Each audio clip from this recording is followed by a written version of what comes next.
Camera বলছি, নিলে 3,000 কোটি টাকা নিয়ে আর আমি ভাববো? যদি ভাবি নেব না। ওই 30 কোটি টাকা আমার বাড়িতে, আমার হাতে ধুলো।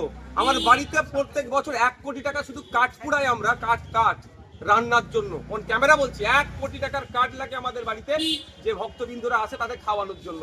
30 কোটি টাকায় নৌসাদ হাত দেবে?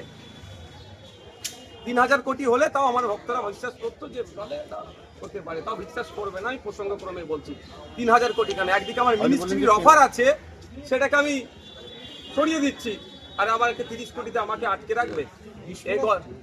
এই গল্পর জবাব আমাদের যারা উকিল সাহেবরা আছে তারা কোর্টের মাধ্যমে। দেখুন, সরকার সাহেব একটা বক্তব্য থেকে আমাকে উদ্দেশ্য করে, একাধিক বক্তব্য থেকে, যে আমি নাকি বিজেপির কাছ থেকে 30 কোটি টাকা নিয়েছি, এই মর্মে আমার নামে মিথ্যাচার করছে, পাবলিক ডোমিনে সামাজিকভাবে আমার সম্মানহানি করছে।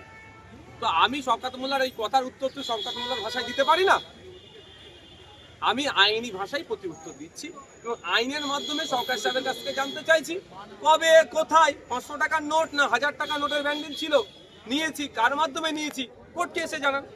আমি ক্রিমিনাল সাইড থেকে মামলা করেছি, আমি আমার ওনার বক্তব্য, আমার মানহানি হয়েছে, সামাজিকভাবে আমার রেপুটেশনে আঘাত লেগেছে, সুতরাং তাকে এসে জবাব দিতে হবে। আইন বিচার ব্যবস্থার ঊর্ধ্বে কেউ নাই, যা তা বলে বেরিয়ে যাবে, আমরা চুপ করে থাকবো নাকি? মিথ্যা মামলা আমার নামে 19টা মতো দিয়েছে, সেটা মাথায় নিয়ে লড়াই করছি। যখন আমাকে মিথ্যা মামলা অফার দিয়ে যখন আমাকে আটকাতে পারছে না, সামাজিকভাবে আমার রেপুটেশন খারাপ করতে চাইছে। যারা সামাজিকভাবে আমার রেপুটেশন খারাপ করছে, তাদের বিরুদ্ধে তাদের ভাষায় আমি তাদেরকে ওই বলে না যে কাদা ছুড়াছুড়ি, এটা আমার দ্বারাই সম্ভব নয়। আমি স্বচ্ছ আছি, আমার কনফিডেন্স আছে, সেই জন্য আমি আইনের দ্বারস্থ হয়েছি। আমি আইনের মাধ্যমে জবাব চাইছি, কম থাকলে আইনের মাধ্যমে জবাব দেবে। আমি আমার আইনজীবীর মাধ্যমে সেই তার আছে কোর্টে অ্যাপেয়ার হয়েছি, কোর্টে আমি আজকে মামলা দায়ের করেছি। দেখুন, একটা কথা বলি, আমাকে টার্গেট কেন করছে এটাই বুঝতে হবে। তো বিজেপি যেখানে 77টা এমএলএ, সেখানে কোনো সমস্যা নাই, অবজারভার নাই। সংযুক্ত মোর্চা তথা আইএসএফ এর একজন এমএলএর কাছে এত কেন? সংযুক্ত মোর্চার এক এমএলএ সারা রাজ্যের মানুষকে বুঝিয়ে দিচ্ছে বিজেপি তৃণমূলের বাইনারি কোন জায়গায়, আর অ্যাকচুয়াল মানুষের জানে কোনগুলো করতে হবে। ভয় পেয়েছে, আমাকে প্রথম অফার করেছে, অফার আমি প্রত্যাখ্যান করেছি। আমার নামে মিথ্যা মামলা দিয়েছে, আমাকে আটকাতে পারিনি। 42 দিন একবার জেল খাটালো, একবার 24 ঘন্টা জেল কাটালো। তাতেও আমি যখন ওদের কাছে মাথা নত করছি না, তাহলে ওরা কি দেখছে? সোশ্যাল মিডিয়ার প্ল্যাটফর্মটাকে আমার এগেনস্টে ব্যবহার করতে চাইছে। সেই জন্য ওরা কি করছে?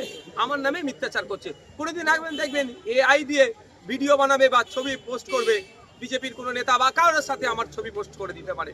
তবে আমি এতটুকুই বুঝি যে কোনো রাস্তার পথকুকুর যদি মানুষকে কামড়ে নেয়, মানুষের উচিত হবে না এই পথকুকুরকে কামড়ানো, তো যথাযথ ট্রিটমেন্ট করার জন্যই উচিত হবে। সুতরাং আমাকে কেউ কুভাষা কথা বলে, আমাকে কেউ মিথ্যার আশ্রয় নিয়ে আমার এগেনস্টে মিথ্যাচার করবে, আমিও মিথ্যার আশ্রয় নিয়ে তার এগেনস্টে মিথ্যাচার করব, এই কাদা ছুড়াছুড়ি অন্তত আমার রাজনীতির কেরিয়ার আমি করতে চাই না। কারণ আমি ক্ষমতা দখলের জন্য রাজনীতিতে আসিনি, সমাজ ব্যবস্থা পরিবর্তনের জন্য এসেছি। সমাজ ব্যবস্থা পরিবর্তন করতে গেলে অনেকটা স্যাক্রিফাইস করতে হয়, অনেকটা গায়ে মেখে দিতে হয়। আমি অনেকটা গায়ে মেখেছি, কিন্তু এই নোংরামির চরম সীমায় পৌঁছে যাচ্ছে, সেই জন্য আমি কোর্টের দ্বারস্থ হয়েছি।